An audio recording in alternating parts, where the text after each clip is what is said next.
Welcome back. We're still with the country representative of the United Nations Populations Fund. Thank you for joining us once again. We're still on this all-important issue because it has brought a lot of violence and even more controversies here and there. But let's take a look now at the Northeast in particular. There are several issues going on there. Challenges, which is national, insecurity, and the most affected are women and children. How concerned are you about what's happening there? UNFPA is an organization, and me personally, we are very concerned. And we are not just concerned, we have taken steps to do something to the extent that we can with the resources available.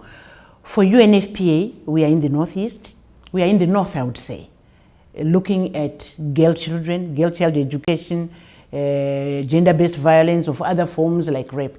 And what we have done is we have started what we call the safe space for women and girls. These safe spaces, you'll find them in the Northeast. This is a place where women feel free. They go there to chat. They go there for counseling. If they are having some challenge, they can't share. We have trained counselors who are trained health workers, trained social workers. So they go into this place for counseling. They share their challenges. What makes those spaces safe? What makes it safe is it's protected. It's protected because it's a women's place. So they can share that, oh, last night I had a challenge, this, which they can share, not share with many people. But the counselors who are there make it safe for them because they are there for the rights of the girls and the women. The older women also go there. So it's a safe space in the sense that it's an area they can talk women's issues. If they are having problem with not getting enough, let's say, sanitary wear or whatever that they need, which is women specific, that's the place to talk about it. Their own needs as women, they can talk about it. They get training. It's safe because it's almost like building resilience among the women and the girls. What sort of training? They get training on how to prevent, how to notice that this behavior is leading to gender-based violence or sexual abuse. How do you identify that the way this man is talking to me or behaving to me will not end well? It will end with some violence.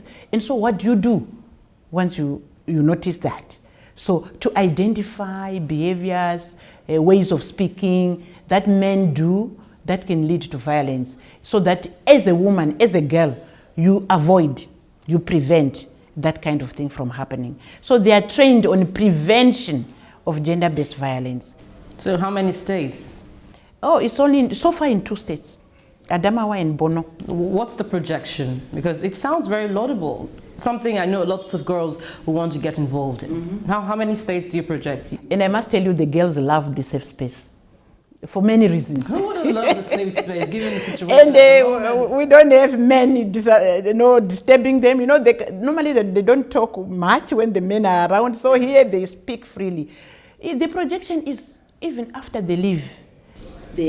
How many states are you projecting that you would have this project? No, as long as we get resources, we want to go to as many states because you see, this concept of safe space, we've also started it in Kaduna, not within a humanitarian context, but for the girl child education. We also have safe space. So right now I can say we are in 3, including 1 which is Northeast. We hope to go, we really want to go to Yobe with this safe space. We still are looking for resources for that. We want to go to Gombe. We want to go to Benue. These are states where we feel it will make a big impact. And what we are doing in Adamawa, for example, it's not just while they are in the IDP camp. What we are doing is to look ahead, getting them to resettle and go back to their homes.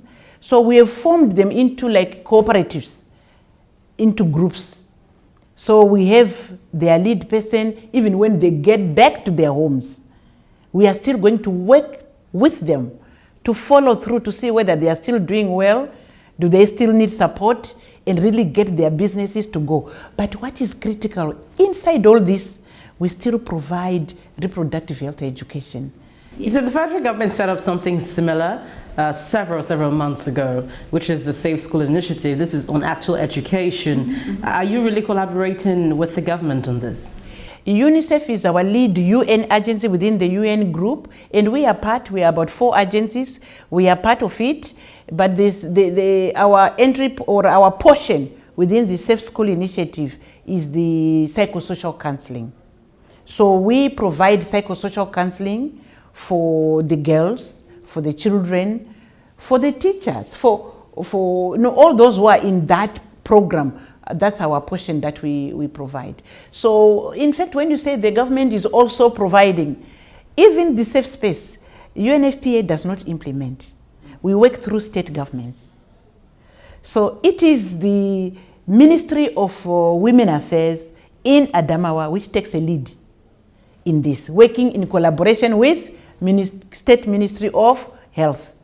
You see, so we work together with the state ministries. We just support them.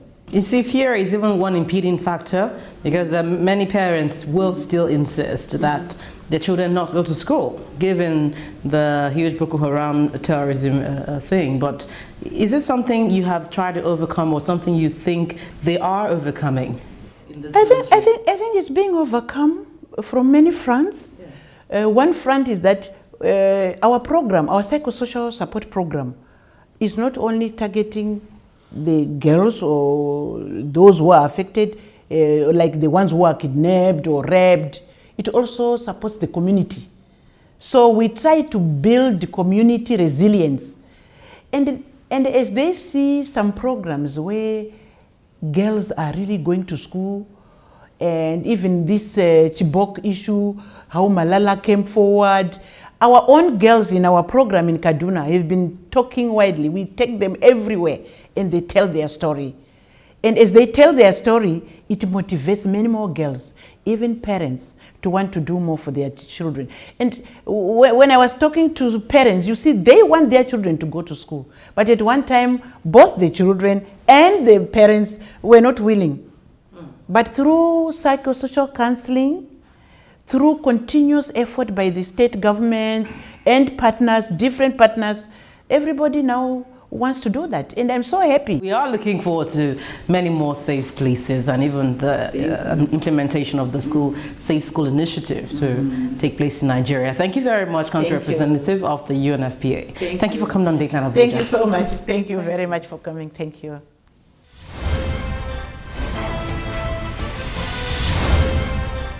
Well, thank you very much for your mails. As always, keep them coming using the address and Twitter handle on your screen. You can let us know anything happening within your locality, especially if you're in the nation's capital. And don't forget, you can view the program on youtube.com/channelsweb/videos. Make your comments after viewing these videos.